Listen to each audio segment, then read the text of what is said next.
नमस्कार, खबरां देश बुलेटिन च तुहाडा स्वागत। मैं रजनी। पहला पेश ने 24 खबरां। ਪ੍ਰਧਾਨ ਮੰਤਰੀ ਨਰਿੰਦਰ ਮੋਦੀ ਨੇ ਕਿਹਾ ਕਿ ਕੋਵਿਡ-19 ਮਹਾਮਾਰੀ ਤੋਂ ਸਾਨੂੰ ਸਾਵਧਾਨੀ ਦੇ ਨਾਲ ਬਚਣਾ ਵੀ ਹੈ ਅਤੇ ਅੱਗੇ ਵਧਣਾ ਹੈ। ਰਾਸ਼ਟਰ ਨੂੰ ਆਪਣੇ ਸੰਬੋਧਨ ਦੌਰਾਨ ਮੋਦੀ ਨੇ ਕਿਹਾ ਕਿ ਇਸ ਕੋਰੋਨਾ ਵਾਇਰਸ ਨੇ ਵਿਸ਼ਵ ਨੂੰ ਤਹਿਸ-ਨਹਿਸ ਕਰ ਦਿੱਤਾ ਹੈ। ਉਨ੍ਹਾਂ ਕਿਹਾ ਕਿ ਮਾਨਵ ਨੂੰ ਥੱਕਣਾ, ਹਾਰਨਾ, ਟੁੱਟਣਾ ਤੇ ਬਿਖਰਨਾ ਮਨਜ਼ੂਰ ਨਹੀਂ ਹੈ। 21ਵੀਂ ਸਦੀ ਭਾਰਤ ਦੀ ਹੈ। ਇਹ ਸਿਰਫ ਸੁਪਨਾ ਹੀ ਨਹੀਂ ਬਲਕਿ ਜ਼ਿੰਮੇਵਾਰੀ ਵੀ ਹੈ ਅਤੇ ਇਸ ਮਕਸਦ ਨੂੰ ਹਾਸਲ ਕਰਨ ਦਾ ਇੱਕੋ ਇੱਕ ਰਸਤਾ ਭਾਰਤ ਨੂੰ ਆਤਮ-ਨਿਰਭਰ ਬਣਾਉਣਾ ਹੈ। ਪ੍ਰਧਾਨ ਮੰਤਰੀ ਨੇ ਆਤਮ-ਨਿਰਭਰ ਭਾਰਤ ਦੇ ਲਈ 20 ਲੱਖ ਕਰੋੜ ਰੁਪਏ ਦੇ ਇੱਕ ਵਿਸ਼ੇਸ਼ ਆਰਥਿਕ ਪੈਕੇਜ ਦਾ ਐਲਾਨ ਵੀ ਕੀਤਾ।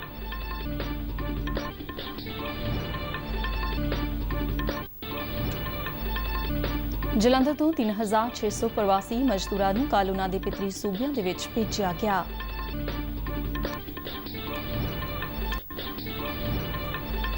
ਅੰਮ੍ਰਿਤਸਰ ਵਿੱਚ 25 ਕੋਰੋਨਾ ਮਰੀਜ਼ਾਂ ਨੂੰ ਸਿਹਤਯਾਬ ਹੋਣ ਮਗਰੋਂ ਛੁੱਟੀ ਦਿੱਤੀ ਗਈ। ਲੋਕਡਾਊਨ ਦੌਰਾਨ ਸਰਕਾਰ ਵੱਲੋਂ ਦਿੱਤੀਆਂ ਗਈਆਂ ਢਿੱਲਾਂ ਸਦਕਾ ਪੰਜਾਬ ਦੇ ਵੱਖ-ਵੱਖ ਹਿੱਸਿਆਂ ਦੇ ਵਿੱਚ ਕੋਵਿਡ ਦਿਸ਼ਾ ਨਿਰਦੇਸ਼ਾਂ ਤਹਿਤ ਕਈ ਫੈਕਟਰੀਆਂ ਦੇ ਵਿੱਚ ਕੰਮ ਸ਼ੁਰੂ ਹੋਇਆ। ਤੇ ਹੁਣ ਖਬਰਾਂ ਵਿਸਥਾਰ ਨਾਲ। ਪ੍ਰਧਾਨ ਮੰਤਰੀ ਨਰਿੰਦਰ ਮੋਦੀ ਨੇ ਕਿਹਾ ਕਿ ਕੋਵਿਡ-19 ਮਹਾਮਾਰੀ ਤੋਂ ਸਾਨੂੰ ਸਾਵਧਾਨ ਰਹਿੰਦਿਆਂ ਬਚਣਾ ਵੀ ਹੈ ਅਤੇ ਅੱਗੇ ਵੀ ਵਧਣਾ ਹੈ। ਕੱਲ੍ਹ ਰਾਸ਼ਟਰ ਨੂੰ ਸੰਬੋਧਨ ਕਰਦਿਆਂ ਪ੍ਰਧਾਨ ਮੰਤਰੀ ਨੇ ਕਿਹਾ ਕਿ ਕੋਰੋਨਾ ਵਾਇਰਸ ਨੇ ਸਮੁੱਚੇ ਵਿਸ਼ਵ ਨੂੰ ਤਹਿਸ-ਨਹਿਸ ਕਰ ਦਿੱਤਾ ਹੈ ਅਤੇ ਵਿਸ਼ਵ ਇਸ ਮਹਾਮਾਰੀ ਖਿਲਾਫ ਜੰਗ ਵਿੱਚ ਜੁਟਿਆ ਹੋਇਆ ਹੈ। ਉਨ੍ਹਾਂ ਕਿਹਾ ਕਿ ਵਿਸ਼ਵ ਨੇ ਅਜਿਹਾ ਸੰਕਟ ਕਦੇ ਨਹੀਂ ਦੇਖਿਆ। ਮੋਦੀ ਨੇ ਕਿਹਾ ਕਿ ਅਸੀਂ ਸਮਾਜਿਕ ਦੂਰੀ ਦਾ ਪਾਲਣ ਕਰਾਂਗੇ, ਮਾਸਕ ਪਹਿਨਾਂਗੇ ਅਤੇ ਕੰਮ ਵੀ ਕਰਾਂਗੇ। ਉਨ੍ਹਾਂ ਕਿਹਾ ਕਿ ਲੋਕਡਾਊਨ 4 ਨਵੇਂ ਰੰਗ ਰੂਪ ਵਾਲਾ ਅਤੇ ਨਵੇਂ ਨਿਯਮਾਂ ਵਾਲਾ ਹੋਵੇਗਾ, ਜਿਸ ਬਾਰੇ 18 ਮਈ ਤੋਂ ਪਹਿਲਾਂ ਜਾਣਕਾਰੀ ਦਿੱਤੀ ਜਾਵੇਗੀ।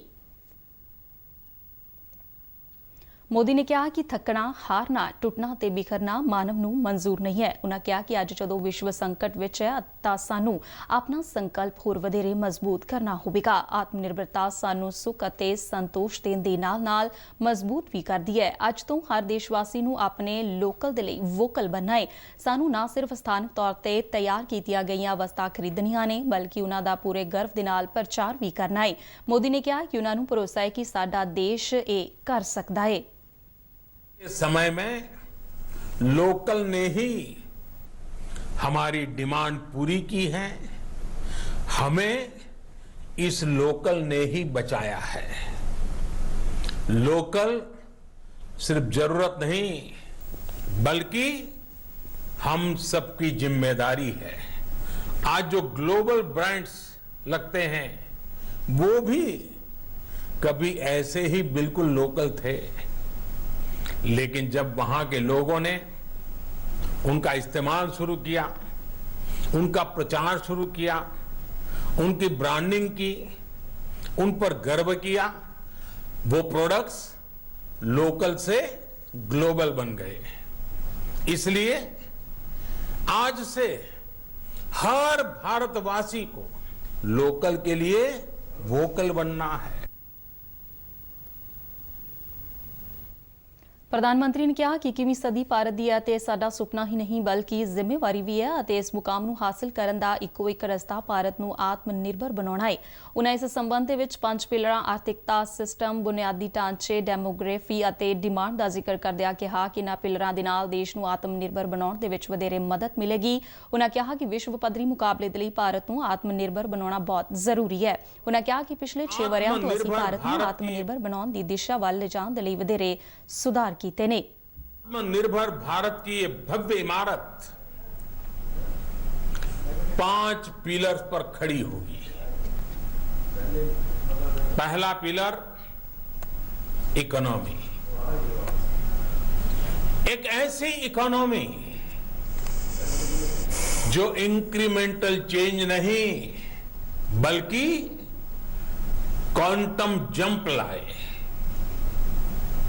दूसरा पिलर इंफ्रास्ट्रक्चर, एक ऐसा इंफ्रास्ट्रक्चर जो आधुनिक भारत की पहचान बने। तीसरा पिलर हमारी सिस्टम, एक ऐसा सिस्टम जो बीती शताब्दी की रीति नीति नहीं बल्कि 21वीं सदी के सपनों को साकार करने वाली टेक्नोलॉजी ड्रिवन व्यवस्थाओं पर आधारित हो। चौथा पिलर, दुनिया की सबसे बड़ी डेमोक्रेसी में हमारी वाइब्रेंट डेमोग्राफी हमारी ताकत है। पांचवा पिलर, डिमांड। हमारी अर्थव्यवस्था में डिमांड और सप्लाई चेन का जो चक्र है, जो ताकत है, उसे पूरी क्षमता से इस्तेमाल किए जाने की जरूरत है। ਪ੍ਰਧਾਨ ਨੇ ਆਪਣੇ ਸੰਬੋਧਨ ਦੌਰਾਨ ਕੋਵਿਡ-19 ਦੇ ਮੱਦੇਨਜ਼ਰ 20 ਲੱਖ ਕਰੋੜ ਰੁਪਏ ਦੇ ਵਿਸ਼ੇਸ਼ ਆਰਥਿਕ ਪੈਕੇਜ ਦਾ ਐਲਾਨ ਕੀਤਾ, ਜੋ ਦੇਸ਼ ਦੀ ਕੁੱਲ GDP ਦਾ 10% ਹੈ। ਉਨ੍ਹਾਂ ਕਿਹਾ ਕਿ ਇਹ ਆਰਥਿਕ ਪੈਕੇਜ ਹਰ ਖੇਤਰ ਨੂੰ ਰਾਹਤ ਮੁਹੱਈਆ ਕਰਵਾਏਗਾ। ਉਨ੍ਹਾਂ ਕਿਹਾ ਕਿ ਇਹ ਪੈਕੇਜ ਆਰਥਿਕ ਗਤੀਵਿਧੀਆਂ ਨੂੰ ਤੇਜ਼ ਕਰੇਗਾ ਅਤੇ ਸਾਡੇ ਕੁਟੀਰ, ਘਰੇਲੂ, ਸੁਖਮ, ਮੱਧਮ ਅਤੇ ਵੱਡੀਆਂ ਸਨਅਤਾਂ ਨੂੰ ਹੁਲਾਰਾ ਦੇਵੇਗਾ, ਜੋ ਕਰੋੜਾਂ ਲੋਕਾਂ ਦੀ ਰੋਜ਼ੀ ਰੋਟੀ ਦੇ ਸਾਧਨ ਤੋਂ ਇਲਾਵਾ ਆਤਮਨਿਰਭਰ ਭਾਰਤ ਦੇ ਸਾਡੇ ਸੰਕਲਪ ਦਾ ਮਜ਼ਬੂਤ ਆਧਾਰ ਵੀ ਨੇ। ਪੈਕੇਜ ਦੇ ਵੇਰਵਿਆਂ ਬਾਰੇ ਖਜ਼ਾਨਾ ਮੰਤਰੀ ਅਗਲੇ कुछ दिनों विच दसणगे। विशेष आर्थिक पैकेज की घोषणा कर रहा हूं। हाल में सरकार ने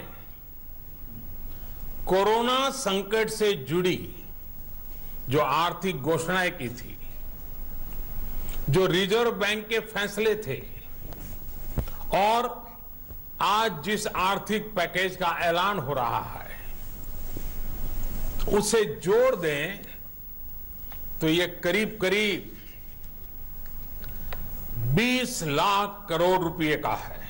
इन सबके जरिए देश के विभिन्न वर्गों को आर्थिक व्यवस्था की कड़ियों को 20 लाख करोड़ रुपए का संबल मिलेगा, सपोर्ट मिलेगा। 20 लाख करोड़ रुपए का एक पैकेज 2020 में देश की विकास यात्रा को 20 लाख 2020 में। ਪ੍ਰਧਾਨ ਮੰਤਰੀ ਨੇ ਕਿਹਾ ਕਿ ਭਾਰਤ 'ਚ ਕੋਵਿਡ-19 ਮਹਾਮਾਰੀ ਦੇ ਨਾਲ ਵਿਸ਼ਵ ਦੇ 42 ਲੱਖ ਤੋਂ ਵੱਧ ਲੋਕ ਪ੍ਰਭਾਵਿਤ ਨੇ ਅਤੇ 3 ਲੱਖ ਤੋਂ ਵੱਧ ਲੋਕਾਂ ਦੀ ਮੌਤ ਹੋ ਚੁੱਕੀ ਹੈ। ਉਨ੍ਹਾਂ ਕਿਹਾ ਕਿ ਭਾਰਤ ਨੇ ਕੋਰੋਨਾ ਦੀ ਆਫਤ ਨੂੰ ਇੱਕ ਮੌਕੇ ਦੇ ਵਿੱਚ ਬਦਲ ਦਿੱਤਾ। ਉਨ੍ਹਾਂ ਕਿਹਾ ਕਿ ਜਦੋਂ ਇਹ ਮਹਾਮਾਰੀ ਸ਼ੁਰੂ ਹੋਈ, ਭਾਰਤ ਦੇ ਵਿੱਚ PPE ਕਿੱਟਾਂ ਅਤੇ N95 ਮਾਸਕ ਨਹੀਂ ਬਣਾਏ ਜਾਂਦੇ ਸਨ। ਅੱਜ ਸਥਿਤੀ ਇਹ ਹੈ ਕਿ ਭਾਰਤ ਦੇ ਵਿੱਚ ਹਰ ਰੋਜ਼ 2 ਲੱਖ PPE ਕਿੱਟਾਂ ਅਤੇ 2 ਲੱਖ N95 ਮਾਸਕ ਬਣਾਏ ਜਾ ਰਹੇ ਨੇ। ਮੋਦੀ ਨੇ ਭਾਰਤ ਦੇ ਪ੍ਰਾਚੀਨ ਸੱਭਿਆਚਾਰ ਦਾ ਜ਼ਿਕਰ ਕਰਦਿਆਂ ਕਿਹਾ ਕਿ ਭਾਰਤ ਅੱਜ ਵੀ ਵਾਸੁਦੇਵਾ ਕੁਟੁੰਬਕਮ ਅਤੇ सद्भावना ਜਿਹੇ ਸਦੀਆਂ ਪੁਰਾਣੇ ਸਿਧਾਂਤਾਂ ਤੇ ਚੱਲਦਿਆਂ ਵਿਕਾਸ ਵੱਲ ਵਧ ਰਿਹਾ ਹੈ। ਪੰਜਾਬ ਤੋਂ ਸ਼੍ਰਮਿਕ ਸਪੈਸ਼ਲ ਗੱਡੀਆਂ ਰਾਹੀਂ ਪ੍ਰਵਾਸੀ ਮਜ਼ਦੂਰਾਂ ਨੂੰ ਉਨ੍ਹਾਂ ਦੇ ਪਿਤਰੀ ਸੂਬਿਆਂ ਵਿੱਚ ਭੇਜਣ ਦਾ ਸਿਲਸਿਲਾ ਜਾਰੀ ਹੈ। ਕੱਲ੍ਹ ਜਲੰਧਰ ਰੇਲਵੇ ਸਟੇਸ਼ਨ ਤੋਂ 3 ਵਿਸ਼ੇਸ਼ ਸ਼੍ਰਮਿਕ ਗੱਡੀਆਂ ਰਾਹੀਂ ਕੋਈ 3600 ਪ੍ਰਵਾਸੀ ਮਜ਼ਦੂਰਾਂ ਨੂੰ ਬਿਹਾਰ ਦੇ ਗया, ਮੱਧ ਪ੍ਰਦੇਸ਼ ਦੇ ਗੋਰਖਪੁਰ ਅਤੇ ਉੱਤਰ ਪ੍ਰਦੇਸ਼ ਦੇ ਗੋਂਡਾ ਦੇ ਲਈ ਰਵਾਨਾ ਕੀਤਾ ਗਿਆ। ਗੋਂਡਾ ਦੇ ਲਈ ਸ਼੍ਰਮਿਕ ਐਕਸਪ੍ਰੈਸ ਰੇਲ ਗੱਡੀ ਨੂੰ ਕੱਲ੍ਹ ਸਵੇਰੇ 8 ਵਜੇ ਰਵਾਨਾ ਕੀਤਾ ਗਿਆ। ਇਹ ਜਲੰਧਰ ਰੇਲਵੇ ਸਟੇਸ਼ਨ ਤੋਂ ਦੂਜੇ ਸੂਬਿਆਂ ਨੂੰ ਜਾਣ ਵਾਲੀ 24ਵੀਂ ਸ਼੍ਰਮਿਕ ਰੇਲ ਗੱਡੀ ਸੀ। ਇਸ ਤੋਂ ਇਲਾਵਾ 10 ਵਜੇ ਮੱਧ ਪ੍ਰਦੇਸ਼ ਦੇ ਗੋਰਖਪੁਰ ਦੇ ਲਈ ਸ਼੍ਰਮਿਕ ਐਕਸਪ੍ਰੈਸ ਰੇਲ ਗੱਡੀ ਰਵਾਨਾ ਹੋਈ। ਇਸ ਗੱਡੀ ਦੇ ਵਿੱਚ ਸਫ਼ਰ ਕਰਨ ਵਾਲੇ ਮਜ਼ਦੂਰਾਂ ਨੇ ਉਨ੍ਹਾਂ ਨੂੰ ਮੁਫਤ ਆਪਣੇ ਘਰਾਂ ਤੱਕ ਪਹੁੰਚਾਉਣ ਦੇ ਲਈ ਕੇਂਦਰ ਅਤੇ ਸੂਬਾ ਸਰਕਾਰਾਂ ਦਾ ਧੰਨਵਾਦ ਕੀਤਾ। बहरे जा रहे हैं सर, बहरे जा रहे हैं बहरेज। कैसा लग रहा है सरकार ने जो अरेंजमेंट? बस सर सब अच्छा ही किया जो किया है। नहीं सर, आज सुबह से फंसे हुए थे, अब निकल रहे हैं। बलरामपुर से। हम अब घर जा रहे हैं अपने। सरकार ने जो अरेंजमेंट किया है ये जाने का कैसा लगा? बढ़िया लगा, बहुत अच्छा। पर उधर चेक करने में बड़ी दिक्कत होती है। क्या कहना चाहोगे सरकार का, कैसा धन्यवाद? बढ़िया सरकार है, ठीक है। ये काम बहुत अच्छा किया है सरकार ने। ये यहाँ अभी बहुत फंसे हैं, गोंडा के बहराइच के बहुत फंसे हैं मजदूर, उनको जल्दी से भेजा जाए।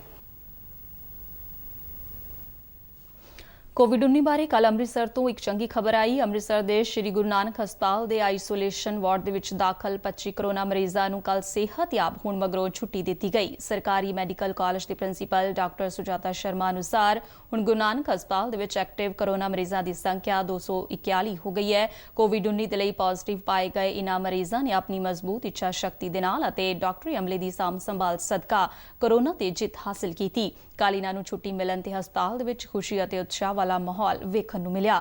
ਬੋਲੇ ਸੋ ਨਿਹਾਲ ਦੇ ਜੈਕਾਰੇ ਲਗਾਉਂਦੇ ਇਹ ਸ਼ਰਧਾਲੂ ਖੁਸ਼ੀ-ਖੁਸ਼ੀ ਆਪਣੇ ਘਰਾਂ ਦੇ ਲਈ ਰਵਾਨਾ ਹੋਏ। ਇਸ ਮਾਹੌਲ ਦੇ ਨਾਲ ਹਸਪਤਾਲ ਦੇ ਵਿੱਚ ਦਾਖਲ ਹੋਰ ਕੋਵਿਡ ਮਰੀਜ਼ਾਂ ਨੂੰ ਵੀ ਹੌਸਲਾ ਮਿਲਿਆ। ਡਾਕਟਰ ਸੁਜਾਤਾ ਸ਼ਰਮਾ ਨੇ ਦੱਸਿਆ ਕਿ ਪਹਿਲੇ ਦਿਨ ਤੋਂ ਹੀ ਇਹ ਸ਼ਰਧਾਲੂ ਚੜ੍ਹਦੀ ਕਲਾ ਵਿੱਚ ਸਨ ਅਤੇ ਉਹਨਾਂ ਕੋਵਿਡ-19 ਦੇ ਲਈ ਪੋਜ਼ਿਟਿਵ ਪਾਏ ਜਾਣ ਦੀ ਗੱਲ ਨੂੰ ਦਿਲ ਤੇ ਨਹੀਂ ਲਗਾਇਆ। ਉਹਨਾਂ ਦੱਸਿਆ ਕਿ 25 ਮਰੀਜ਼ਾਂ ਦੇ ਕੋਰੋਨਾ ਟੈਸਟ ਲਗਾਤਾਰ ਦੂਜੀ ਵਾਰ ਨੈਗੇਟਿਵ ਆਉਣ ਤੇ ਇਹਨਾਂ ਨੂੰ ਛੁੱਟੀ ਦਿੱਤੀ ਗਈ ਹੈ। ਇਹ ਸਾਰੇ ਹੀ ਸ਼੍ਰੀ ਹਜ਼ੂਰ ਸਾਹਿਬ ਤੋਂ ਪਰਤੇ ਸ਼ਰਧਾਲੂ ਸਨ, ਜਿਨ੍ਹਾਂ ਵਿੱਚ ਬੱਚੇ, ਜਵਾਨ, ਬਜ਼ੁਰਗ ਅਤੇ ਔਰਤਾਂ ਵੀ ਸ਼ਾਮਲ ਨੇ। ਘਰ ਜਾਣ ਦੀ ਖੁਸ਼ੀ ਦੇ ਵਿੱਚ ਖੀਵੇ ਹੋਏ ਇਹਨਾਂ ਸ਼ਰਧਾਲੂਆਂ ਨੇ ਇਲਾਜ ਕਰ ਰਹੇ ਡਾਕਟਰ ਅਤੇ ਪੈਰਾਮੈਡੀਕਲ ਸਟਾਫ ਦੀ ਭਰਪੂਰ ਸ਼ਲਾਘਾ ਕੀਤੀ। ਉਹਨਾਂ ਕਿਹਾ ਕਿ ਸਾਰਿਆਂ ਨੇ ਉਹਨਾਂ ਦੀ ਹਰ ਜ਼ਰੂਰਤ ਦਾ ਖਿਆਲ ਰੱਖਿਆ। ਉਹਨਾਂ ਸਮੂਹ ਸਟਾਫ ਦਾ ਤਹਿ ਦਿਲੋਂ ਧੰਨਵਾਦ ਕੀਤਾ। देखो जी बहुत खुशी की गल है कि तुसीं 2 महीने तो बाद अज अपने घर वापस परत रहे हैं। बाकी ਉਹਦੇ ਵਿੱਚ ਅਸੀਂ ਇੱਕ ਸਰਕਾਰ ਨੂੰ ਗੁਜ਼ਾਰਿਸ਼ ਵੀ ਕਰਦੇ ਹਾਂ ਕਿ ਜੇ ਇਹ ਉਪਰਾਲਾ ਤੁਸੀਂ ਉਸ ਸਮੇਂ ਪਹਿਲਾਂ ਕੀਤਾ ਹੁੰਦਾ, ਜਿਵੇਂ ਕਿ ਲਾਕਡਾਊਨ ਦੇ ਦਰਮਾਨ ਉੱਥੇ ਇੱਕਦਮ ਸ਼ਟਡਾਊਨ ਕਰਕੇ ਆਪ ਵਗੈਰਾ ਬੰਦ ਹੋ ਗਈਆਂ ਸੀ, ਅਸੀਂ ਪਹਿਲਾਂ ਵੀ ਘਰ ਜਾ ਸਕਦੇ ਸੀ ਔਰ ਬਿਲਕੁਲ ਸਹੀ ਤਰੀਕੇ ਨਾਲ ਜਾ ਸਕਦੇ ਸੀ। ਹਜ਼ੂਰ ਸਾਹਿਬ ਤੋਂ ਸੰਗਤ ਵਾਪਸ ਅੰਮ੍ਰਿਤਸਰ ਦਾ ਆਈ ਹੈ, ਸ੍ਰੀ ਗੁਰੂ ਨਾਨਕ ਦੇਵ ਹਸਪਤਾਲ ਤੇ ਪਹੁੰਚੀ ਹੈ। ਪਹੁੰਚਦੇ ਸਾਨੂੰ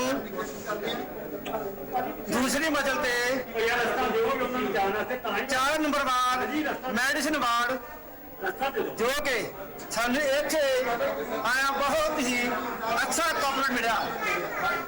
सानू नर्सिंग स्टाफ, बार स्टाफ, सिपाही स्टाफ बहुत ही छोटे बच्चों तो लेके बुजुर्गों तक दुध, पानी। ਕੋਵਿਡ-19 ਨੂੰ ਫੈਲਣ ਤੋਂ ਰੋਕਣ ਦੇ ਲਈ ਦੇਸ਼ ਭਰ ਵਿੱਚ 25 ਮਾਰਚ ਨੂੰ ਲੋਕਡਾਊਨ ਕੀਤਾ ਗਿਆ ਤੇ ਇਸ ਲੋਕਡਾਊਨ ਦੇ ਵਿੱਚ 2 ਵਾਰ ਵਾਧਾ ਕੀਤਾ ਗਿਆ, ਪਰ ਪਹਿਲੇ ਅਤੇ ਦੂਜੇ ਲੋਕਡਾਊਨ ਦੇ ਮੁਕਾਬਲੇ ਤੀਜਾ ਲੋਕਡਾਊਨ ਵੱਖਰਾ ਹੈ। 17 ਮਈ ਤੱਕ ਚੱਲਣ ਵਾਲੇ ਤੀਜੇ ਲੋਕਡਾਊਨ ਦੌਰਾਨ ਆਰਥਿਕ ਗਤੀਵਿਧੀਆਂ ਦੇ ਵਿੱਚ ਤੇਜ਼ੀ ਆਈ। ਕੇਂਦਰ ਸਰਕਾਰ ਦੇ ਦਿਸ਼ਾ ਨਿਰਦੇਸ਼ਾਂ ਤੇ ਸੂਬਾ ਸਰਕਾਰ ਦੇ ਐਲਾਨ ਤੋਂ ਬਾਅਦ ਪੰਜਾਬ ਦੇ ਵੱਖ-ਵੱਖ ਜ਼ਿਲ੍ਹਿਆਂ ਦੇ ਵਿੱਚ ਕਈ ਫੈਕਟਰੀਆਂ ਵਿੱਚ ਮੁੜ ਤੋਂ ਨਿਰਮਾਣ ਦਾ ਕੰਮ ਸ਼ੁਰੂ ਹੋਇਆ। ਮੁਕਤਸਰ ਦੇ ਵਿੱਚ ਸਥਿਤ ਸੇਤੀਆ ਪੇਪਰ ਮਿਲ ਨੇ ਵੀ ਮੁੜ ਨਿਰਮਾਣ ਦਾ ਕੰਮ ਸ਼ੁਰੂ ਕਰ ਦਿੱਤਾ ਹੈ।